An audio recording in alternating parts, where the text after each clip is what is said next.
Vamos a entregar este tiempo, Padre, en tu nombre, Señor. Entregamos este momento para que tu palabra cale en nuestros corazones, para que tú nos hables a través de ella. Y podamos poner en práctica, Señor, tu palabra cada día más y más, Señor. Te alabamos, te bendecimos, Señor, te damos gracias por esta oportunidad, por todo lo que nos das. Gracias, Señor, gracias. En el nombre de Jesús. Amén. Entonces entremos en el capítulo 3 de lleno. Y vamos a leer el verso 1 y 2 del capítulo 3. Vino palabra de Jonás por segunda vez, vino palabra de Jehová por segunda vez a Jonás diciendo, levántate y ve a Nínive, aquella gran ciudad, y proclama en ella el mensaje que yo te diré. Por segunda vez Jesús llega y le da una orden directa a Jonás. Ya Jonás estaba en tierra firme, no sabemos dónde, qué tan lejos de Nínive estaba, pero Dios llega ahí y le dice, ve de nuevo a Nínive. Una vez más, la misericordia de Dios está ahí, tenemos que verla, tenemos que ir rescatando lo que vamos viendo. Puede ser un versículo de repente muy ilustrativo, muy histórico, pero ahí hay una enseñanza también ahí, es la misericordia de Dios fue sobre Jonás. Porque a pesar de todo lo que él desobedeció y lo que había hecho, su negación y su pensamiento humano, el Señor le dice y le da otra oportunidad. Muchas veces nosotros, ¿cuántas oportunidades Dios no nos da? Muchas veces rechazamos hacer la voluntad de Dios. No solamente una vez, 2 y 3 veces el Señor tiene paciencia con nosotros y nos espera. A veces nos espera que nos aprontemos, que estemos todos acomodados, que nuestra economía, el Señor ha esperado muchas veces que nuestra economía esté todo bajo control, que estemos todas las condiciones dadas para nosotros servir al Señor. Y aún así el Señor tiene paciencia con nosotros y nos espera. Dice el verso 3, y se levantó Jonás y fue a Nínive conforme a la palabra de Jehová, y era Nínive ciudad grande en extremo, de 3 días de camino. 40 kilómetros dice la geografía que medía aproximadamente el largo de esa ciudad de Nínive, era una ciudad muy grande, 40 kilómetros, estamos hablando de la ciudad de Panamá, Capira aproximadamente. Es un área muy grande en la cual tomaba 3 días de pie cruzarla.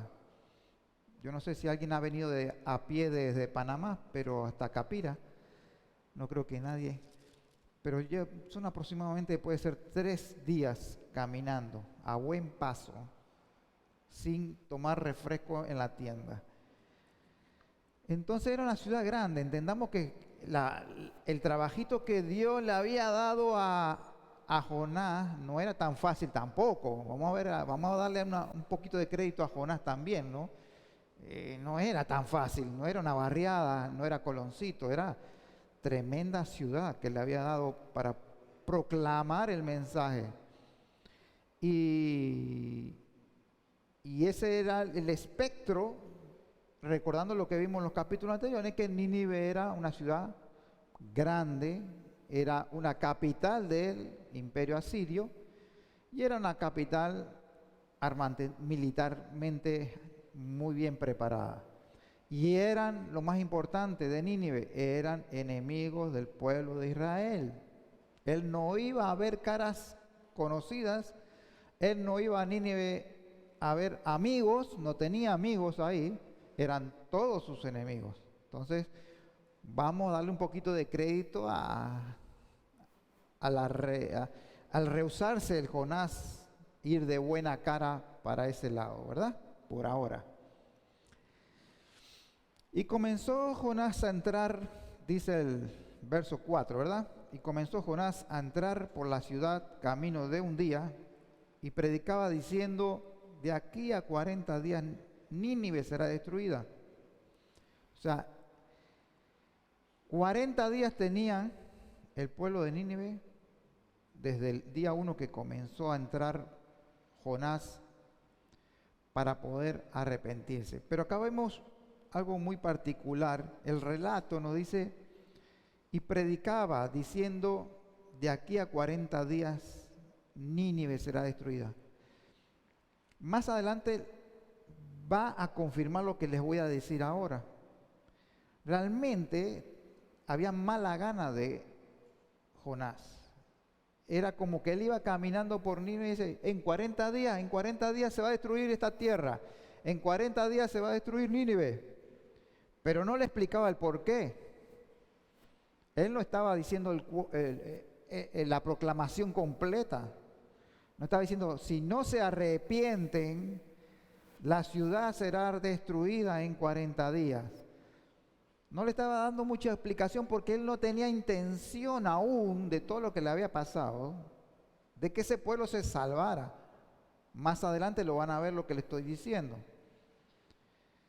Entonces, iba de mala gana pregonando lo que el mensaje Dios le había dado, pero a medias y de mala forma.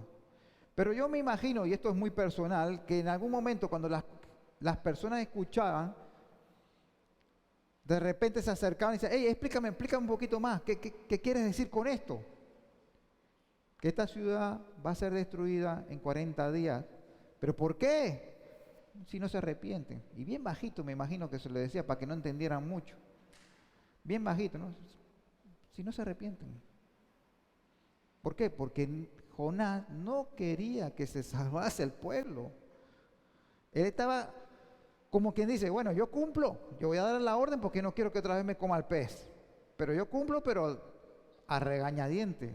Ese es el contexto de todo esto que está pasando aquí, para que entendamos que no iba feliz y contento con un megáfono Jonás por ahí, pregonando lo que el Señor le había mandado.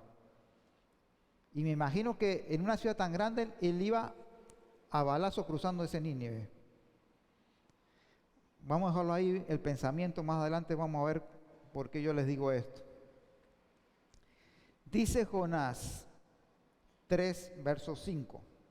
Y los hombres de Nínive creyeron a Dios y proclamaron ayuno y se vistieron de cilicio desde el mayor hasta el menor de ellos. O sea que alguno por ahí empezó a averiguar por qué iba a ser destruida. Y era que si no se arrepentían de su maldad, porque era un pueblo malo. Por eso el Señor quería destruir a Nínive, por la maldad que había subido de ellos. Entonces Nínive creyó en Jehová, a pesar de que Jonás iba rápido con el mensaje, de que no era muy claro con el mensaje, ellos creyeron en el mensaje. Y ayunaron y se vistieron de cilicio.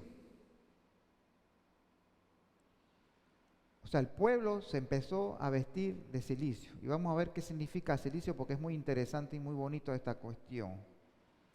Son vestiduras hechas con pelo de cabra o de camello también, que se usaba en momentos de luto, arrepentimiento o para humillarse.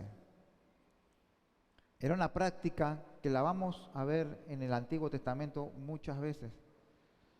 Y era una forma de arrepentimiento en este caso. Lo que toca aquí no era luto, sino era arrepentimiento. El pueblo de Nínive se estaba arrepintiendo y la forma de demostrar que se estaban arrepintiendo en el antiguo pacto era de vestirse con esa ropa que puede ser algo parecido como una manta sucia en buen panameño que conocemos, esas telas de saco de papas, chocolate, pero peor, porque eran hechas con pelo de cabra, es un pelo muy grueso, muy rústico, muy duro, y la idea era incomodar a la persona que se ponía eso. No era para estar cómodo, era para incomodarse, como quien dice, para castigar el cuerpo. Pero mandaba un mensaje de arrepentimiento al que veía eso. Y esa era la idea. Que el pueblo estaba demostrando un arrepentimiento al escuchar el mensaje de Jonás, aunque sea muy brevemente. Hubo una actitud de arrepentimiento del pueblo. Y no había duda, el pueblo de Nínive se arrepintió. Eso era claro. Voy a mencionar 3 versos muy brevemente, pero usted en su casa lo puede, y sería bueno que escudriñara el capítulo entero de estos pasajes, donde va a encontrar ejemplos en la Biblia del cilicio. Uno es Esther 4:1. Luego que supo Mardoqueo todo lo que se había hecho, rasgó su vestido, se vistió de cilicio y de ceniza, y se fue por la ciudad clamando con grande y amargo clamor. Mardoqueo aquí lo que buscaba era el favor de la reina Esther. Por eso lo hizo. Era una forma de humillarse. Estaba buscando y llamando la atención porque él necesitaba un favor de la reina. Léase el capítulo de Esther ahí, muy bonito, se lo recomiendo. Segunda de Samuel 3:31. Entonces dijo David a Joab y a todo el pueblo que con él estaba: rasgad vuestros vestidos y ceñíos de cilicio y haced duelo delante de Abner. Y el rey David iba de detrás del féretro. Aquí era por luto. El rey David mandó a que todos se vistieran de cilicio por luto, porque había muerto Abner, que era un buen amigo de él. Y si leen completo los pasajes, había sido asesinado injustamente. Y él tenía mucho dolor por su amigo fallecido. Y él manda a todos a que se vistan de cilicio en honor de luto a su amigo. Otro ejemplo diferente, pero la trama o la práctica del cilicio es la misma. Y también en Daniel 9:3 dice: y volví mi rostro a Dios, el Señor, buscándole en oración, y ruego en ayuno, cilicio y ceniza. Daniel en ese momento, si ustedes ven todo el pasaje 8, 9, Daniel estaba buscando perdón del Señor por los pecados cometidos por su pueblo, ni siquiera por él, en nombre del pueblo de Israel, porque no habían seguido ni seguían a los profetas ni los mandamientos de Dios. Daniel estaba buscando delante de Dios que el Señor los perdonara a todo el pueblo, y él decide tomar un tiempo como apartarse, vestirse de cilicio, golpear su carne, y entró en un periodo de oración que de ahí nace la revelación de la semana 70 de Daniel, cuando el ángel de Gabriel llega y le da toda esa revelación. Y a mí me llamó la atención esto de que realmente no era él no tenía necesidad de eso. Sin embargo, él se vio dentro del pueblo de Israel. Él vio lo que Israel estaba haciendo, intercedió por su pueblo ante Dios. Hoy en día, nosotros no nos vamos a vestir de cilicio, no nos vamos a poner trapos con piel de cabra, ni ceniza, ni vamos a andar por ahí porque estamos en el tiempo de la gracia. Pero el cilicio hoy en día se hace de otra manera. El Señor nos ve nuestro corazón, ve nuestros pensamientos y ve nuestro espíritu. Y nosotros deberíamos también tener momentos cuando tenemos dificultad o queremos buscar respuestas como Daniel, queremos oír la voz de Dios. Momentos de apartarnos en el cual podamos tener momentos de cilicio en nuestra casa. Nosotros no tenemos que pregonar que estamos en ayuno, en oración, no tenemos que estar exhibiéndonos. Todo lo contrario, en nuestra recámara nos dice Pablo que entremos en comunión, y ahí en comunión directa con Dios a través de nuestro Señor Jesucristo. Nosotros tenemos la posibilidad de poder hablar cara a cara y pedirle y rasgar nuestras vestiduras internas, arrodillarnos en nuestra casa, inclinar nuestras rodillas y orar al Señor. sea que esté buscando. Puede ser que esté buscando simplemente respuestas a su problema o quiere que el Señor le muestre a través de su palabra su voluntad. Pero no es que la práctica sea obsoleta, sino que la mecánica de la práctica del cilicio es diferente en este tiempo de la gracia. Hoy gracias a Dios que no tenemos que usar nada de eso. Gracias a Dios. Pero la humildad que uno tiene que reflejar en su corazón y en su espíritu para que el Señor nos muestre las cosas, nos marque el camino, o simplemente porque hemos desobedecido al Señor y somos conscientes y necesitamos pedir perdón, que ese perdón sea un cilicio en nuestra vida interior delante de Él. Así debe ser. Así debe ser. Que no sea tan a la ligera. No, Dios, perdóname porque te desobedecí, dale. Yo voy a tener otra oportunidad, no importa. No. No podemos tener ese tipo de actitudes a la ligera con nuestro Padre Celestial. No seamos tan irrespetuosos. Sabemos que el Señor tiene una infinita misericordia. Sabemos que el Señor nos va a perdonar. Sabemos que el Señor nos va a dar una segunda oportunidad. Pero no seamos irrespetuosos a pedir un perdón a la ligera después que hemos desobedecido su voluntad. Que nuestro espíritu se vista de cilicio para pedir perdón delante del Señor. No sé si me hago entender lo que quiero llegar, pero la idea es que la reverencia y el respeto no cambió. Cambió la parte exterior, lo que se ve. Pero sabemos que nuestro Dios nos ve a nosotros en nuestro interior, en nuestro corazón, y no nos podemos esconder de Él.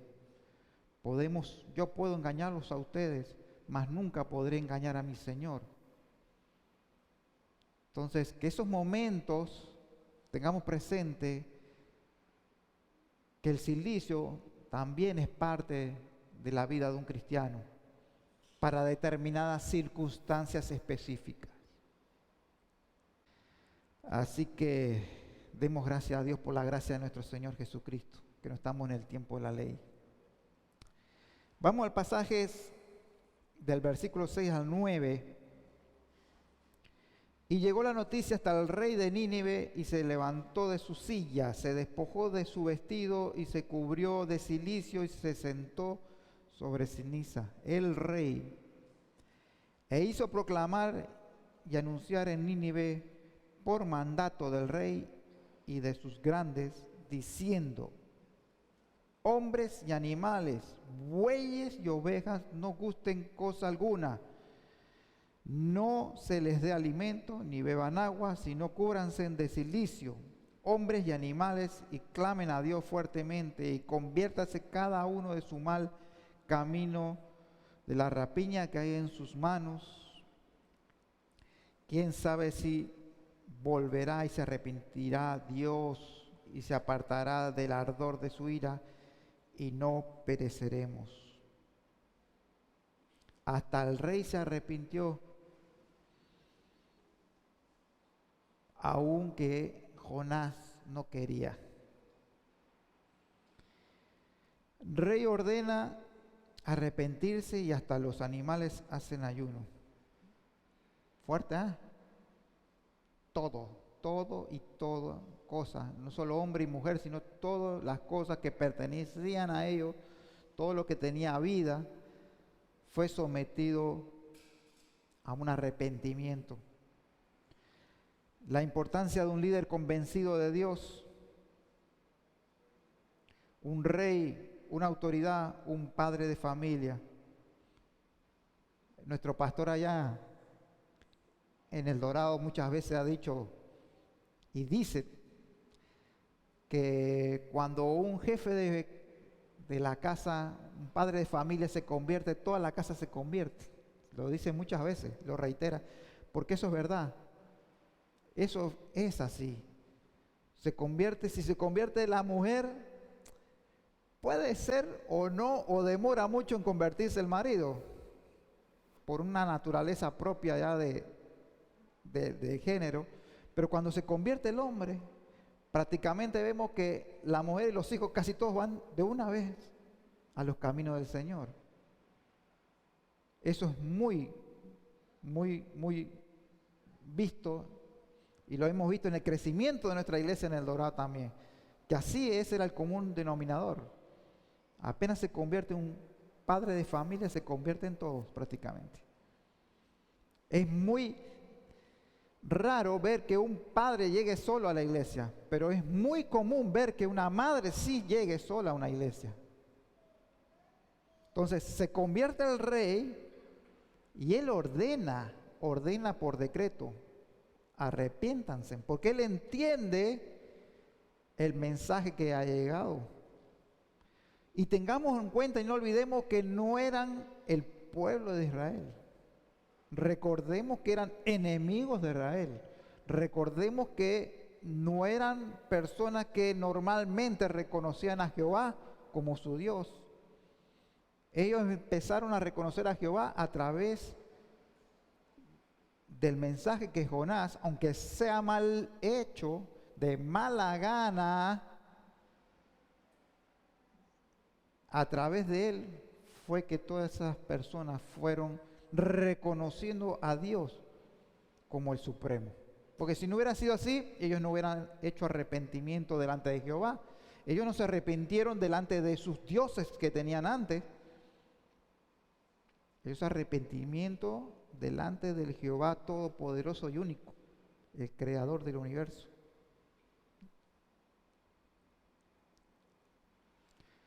Y llegamos al último verso de este hermoso pasaje, que dice: y vio Dios lo que hicieron, que se convirtieron de su mal camino y se arrepintió del mal que había dicho que le haría y no lo hizo. Toda Nínive se arrepintió. Pobre Jonás, estaba más ardido. Lo vamos a ver más adelante en el capítulo 4, lo ardido que estaba porque el pueblo se había arrepentido. Dios le regala una oportunidad a Nínive. No fue destruida. Entonces vamos a la aplicación de hoy.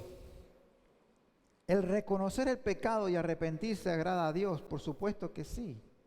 Por supuesto que sí. Porque es en la manera que Dios nos regala su misericordia, nos muestra su bondad, su amor infinito, incomprendible. Incomprendible. Jonás no comprendía por qué Dios tenía tanta misericordia con ese pueblo enemigo de Israel. Pero aún así su misericordia los alcanzó. La misma misericordia que hoy puede llegar a cualquier persona que es enemiga de Dios, pero con tan solo hacer un alto, reconocer su pecado y su vida pasada y entregar su vida a Cristo, puede cambiar. ¿Cuántos maleantes, cuántos asesinos, infringidores de la ley se han convertido por un acto de arrepentimiento? Muchos. O sea, Dios no vino o Dios no mandó a su Hijo Jesucristo para salvar a los buenos o los más o menos buenos. Jesucristo vino a salvar a todo aquel que en Él crea.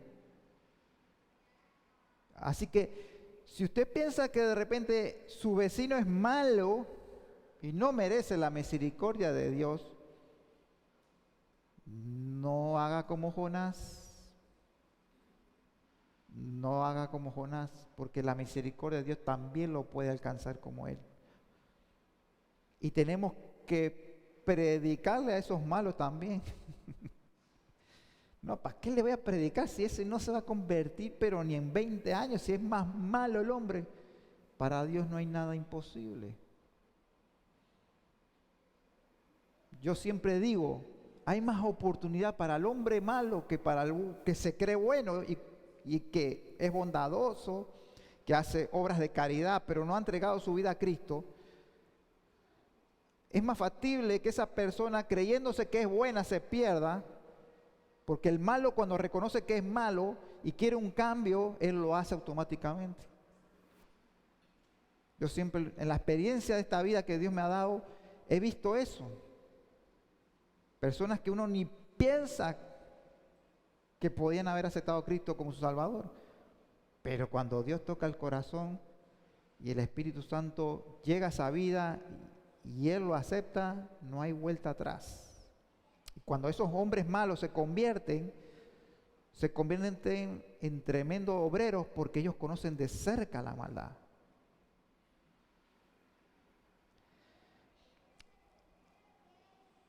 La misericordia de Dios nos abraza cuando nos humillamos ante Él. Ese es el secreto, humillarse ante el Señor en todo momento.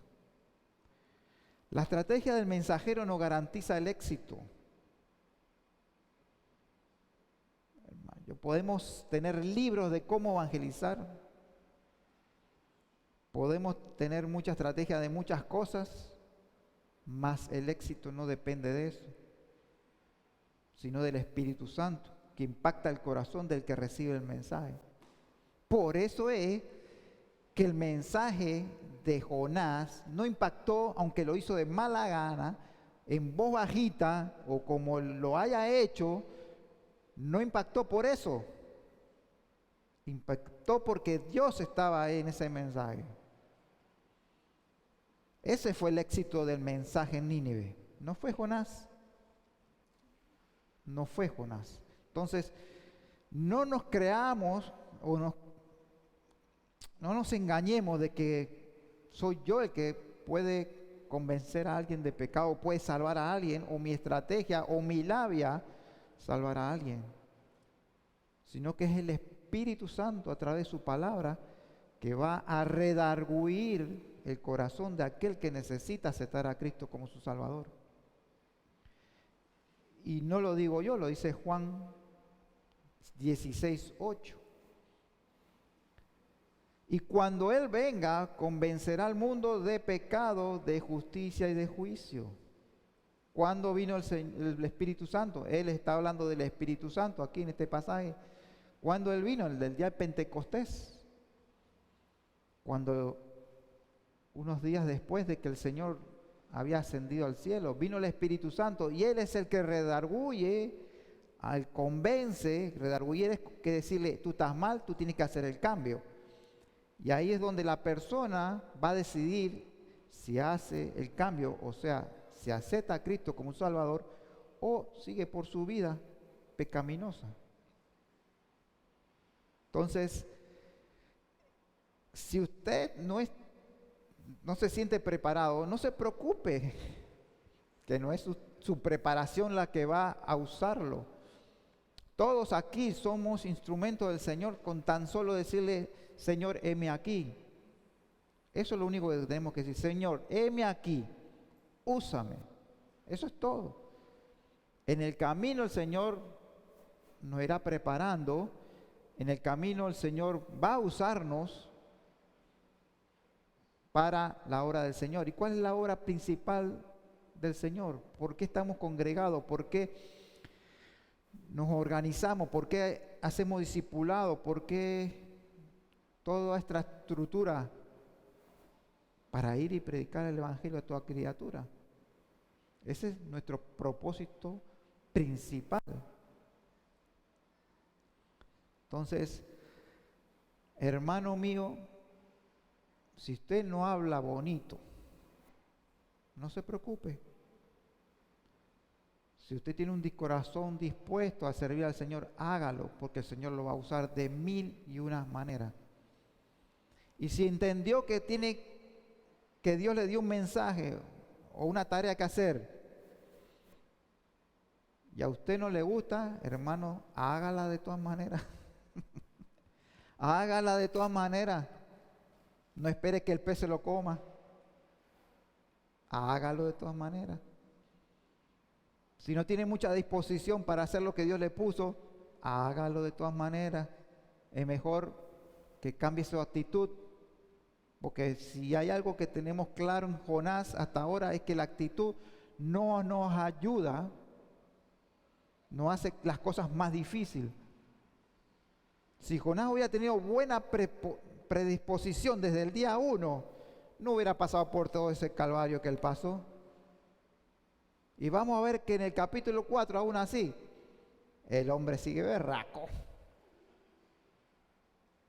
bravo porque se había convertido el pueblo de Nínive. Entonces, este es un libro para aprender lo que no debemos hacer. Muchas veces, o en la mayoría de los libros, nos enseña qué debemos hacer. Pero este es un libro muy particular dentro de la Biblia que nos enseña qué no debemos hacer. No enredemos más las cosas, no compliquemos más las cosas. Nos enseña cómo hacerlas de primera bien. Y bueno, llegamos hasta aquí con este mensaje. Y el próximo domingo terminaremos este libro hermoso de 4 capítulos nada más, pero que hoy podamos analizar en nuestra vida toda esta enseñanza que en este libro nos deja clarito. Y hermanos, tengamos buena actitud. Nosotros tenemos una ventaja sobre Jonás. Tenemos la ventaja que estamos bendecidos con la gracia de nuestro Señor Jesucristo. Tenemos la ventaja de que tenemos ya el ejemplo de Jonás de lo que no debemos hacer. Que conocemos y tenemos mucha más información que Jonás. Tenemos todo un libro completo. Jonás no tenía nada comparado con nosotros. Entonces, más se nos va a demandar también a nosotros, porque conocemos más que Jonás. Que podamos tener esa actitud frente a las ordenanzas de nuestro Señor que están en la palabra escrita aquí. Lo que debemos hacer y lo que no debemos hacer. Tener buena actitud y tener una conciencia de que tenemos que hacerlo sí o sí. No es opcional. Servir al Señor después que usted ha creído en el Señor y que el Espíritu ha sido sellado con el Espíritu Santo, no tiene opciones. O sigue, por las buenas, por las malas. Pero si lo hace por las malas, el pez se lo traga. Si lo hace por las buenas, se libra de todo ese problema. Amén. Oremos. Inclinemos nuestro rostro ahí donde está y oremos en este momento. Padre Santo que estás en los cielos, gracias Señor por tu palabra. Gracias Señor porque ella nos enseña cada día de cómo debemos ir mejorando, Señor, en estos caminos. Que podamos tomar el ejemplo de cómo hacer las cosas correctamente. Oh mi Dios, que tu Espíritu Santo nos guíe siempre a tener buena actitud hacia la obra. Que podamos obedecer tu voluntad en nuestras vidas cada día, Señor. Te pedimos perdón desde ya, Señor, por todas aquellas veces que te desobedecimos. Te pedimos perdón, Señor, por todas esas veces que no escuchamos tu voz, ni hicimos tu voluntad. Pero que aún así, tu misericordia, Señor, está sobre nosotros. Gracias, Señor, por el perdón de nuestros pecados. Gracias, Señor, por la salvación de nuestra alma. Y gracias, Señor, porque tú tienes cuidado de nosotros, sea cual sea las circunstancias. Padre mío, te pedimos por esta iglesia en Nueva Orgona. Te pedimos por cada uno de mis hermanos, Señor. Por los que estamos aquí o los que no han podido llegar. Te pedimos, Señor, que tú nos animes cada día, Señor, a predicar el Evangelio. A compartir tu palabra, a proclamar, Señor, tu mensaje a toda criatura. Señor, gracias, Señor, por esa oportunidad que nos das aún de poder servirte, Señor. Gracias, Señor. Gracias, Señor, porque a pesar de que somos siervos inútiles, tú nos usas, Señor, para tu obra, Padre. Gracias, mi Dios. En el nombre bendito de Cristo Jesús. Amén.